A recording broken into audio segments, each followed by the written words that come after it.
Hi hello வணக்கம் மக்களே. நம்ம வீடியோ சேனல் பார்க்க வந்தால் நன்றிங்க. வீடியோ ஸ்கிப் பண்ணாமல் பாருங்கள். ஹாய் ஹலோ ஹலோ வணக்கம் மக்களே. எல்லோரும் பாருங்கள், எவ்வளோ நாளாச்சு இந்த மண்ணெல்லாம் கொட்டி இங்கே தொட்டி தாங்க கட்ட போகிறோம். பாருங்கள், இதோ மார்க் பண்ணியிருக்காங்க பாருங்கள். இது தாங்க தொட்டி கட்ட போகிறோம். இந்த பேரல் தாங்க இவ்வளோ நாளாக தண்ணி பிடிச்சின்னு இருந்தேன். இப்போ இந்த பேரல்களுக்கு விடுதலை. தொட்டி கட்டின பிறகு எப்படி இருக்குன்னு நான் வீடியோ போஸ்ட் போகிறேன். நம்ம வீடியோ ஷேர் பண்ணுங்கள், லைக் பண்ணுங்கள், கமெண்ட் பண்ணுங்கள் ஃப்ரெண்ட்ஸ். ஓகே, பாய். மார்க்கெல்லாம் பண்ணி வச்சுங்க. இந்த மார்க் பண்ண இடத்துல தான் நாங்கள் கட்டணும். ஆனால் எங்களுக்கு பல தொந்தரவு இருக்குது. மேலே தென்னை மரம் இருக்குது. தென்னை மரம் குப்பைங்க நிறைய விழும் போல இருக்குது. இருந்தாலும் அதையும் பார்த்துக்கலான்னு தாங்க சரி முடிவு பண்ணியாச்சு கட்டுறதுக்கு.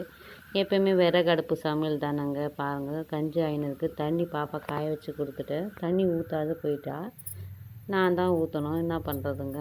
நான் ஏற்கனவே வீடியோ போட்டிருக்கேன். பூசணிக்கு அறுத்த வீடியோ. வெண்பூசணி, சாம்பல் பூசணின்னு சொல்லுவோம். இது கல்யாணம் பூசணின்னு சொல்லுவோம். அந்த பூசணிக்காய் இன்றைக்கி ஏதாவது ஒன்று சமையல் செய்யலாம் தாங்க பார்த்துன்னு இருக்கேன். சரி, டைம் இருந்தால் செய்யலாம், இல்லைன்னா விட்டுடலான்னு பார்த்தேன். ஆனால் எனக்கு அதுக்கான டைம் கிடைக்கல.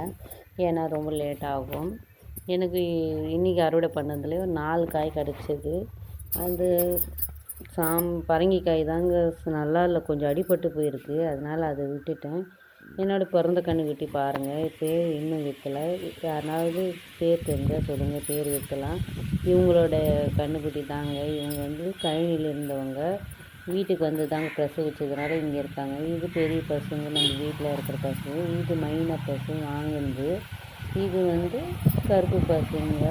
எல்லாருக்குமே பேர் வந்து ஒவ்வொரு பேர் வச்சு தாங்க நாங்கள் மாடுங்களை அழைப்போம். நீங்கள் மாடுங்களுக்கெல்லாம் பேர் வச்சு அழைப்பீங்களான்னு கமெண்ட் பண்ணுங்கள்.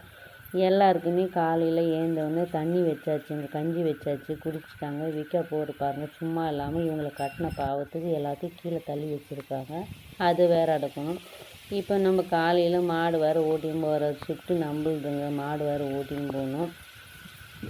இவங்களை போய் ஓட்டின்னு போய் கட்டிட்டு வந்து மேஸ்திரி வேலை இருக்கவங்களுக்கெல்லாம் கூட இருந்து நாங்கள் ஹெல்ப் பண்ணணும். எல்லோரும் ஒழுங்காக வருவாங்களா, சேட்டை பண்ணுவாங்களா, அமக்கல் பண்ணுவாங்களா தெரியல. கழட்டின்னு போனால் தான் தெரியும்.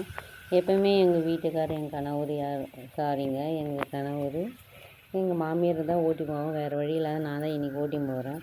சும்மா இல்லாத என் பாப்பா வேறு அப்பப்போ உருளைக்கிழங்கு ஏதாவது இருந்தால் கிடச்சா போதும், முளையிட்டு இருந்தால் போதும், அது நட்டு வச்சுருவா. அது நல்லா தான் வளர்ந்து வந்திருக்கு, நல்லா பச்சை பச்சைன்னு.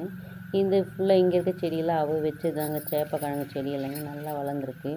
சரி, 2 செடி தான் வச்சாலும் பார்த்தா மறுபடியும் அடுத்தடுத்து பக்கத்தில் வச்சுருக்காங்க செடி. ஆனால் செடி எல்லாமே துளுத்து நல்லா பச்சை பச்சைன்னு நல்லா அழகாக தாங்க வளர்ந்து வந்திருக்கு. ஆனால் காய் வைக்குமாதான் என்னன்னு தெரியல.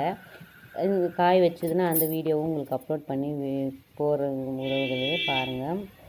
மாட்டுக்கு ஒரு வழியாக கஞ்சி காசி முடிச்சிட்டேங்க. நானும் கிளம்பிட்டேன் கழனிக்கு. நம்ம கழனியில் கொத்தவரக்காய் இருந்தது இல்லைங்க, அதை அரிஞ்சு தாங்க பொரியல் பண்ணியிருக்கேன். சாதம் அரிசி உள்ளேயே சமையலும் செஞ்சுட்டேங்க. உள்ளே எடுத்துன்னு போய் வச்சுட்டேன். கடைசியாக நான் கிளம்புறதுனால இதை அடுப்புலேயே சுண்டின்னு இருக்குன்னு நான் போட்டு கிளம்பிட்டேங்க. நம்ம வீடியோ பிடிச்சிருந்தவங்க லைக் பண்ணுங்கள் உறவுக்கு. நானும் மாடு ஓட்டி கிளம்பிட்டேன். பாருங்கள், நம்ம வில்லேஜ் இப்படி தாங்க இருக்கும். எல்லாருமே பயிர் வைக்க ஆரம்பிச்சிட்டாங்க. எல்லாமே சேடை ஓட்டின்னு இருக்காங்க. அந்த வீடியோ தாங்க நீங்கள் பார்த்துருக்கீங்க. நம்ம வீடியோ பிடிச்சா லைக் பண்ணுங்கள்.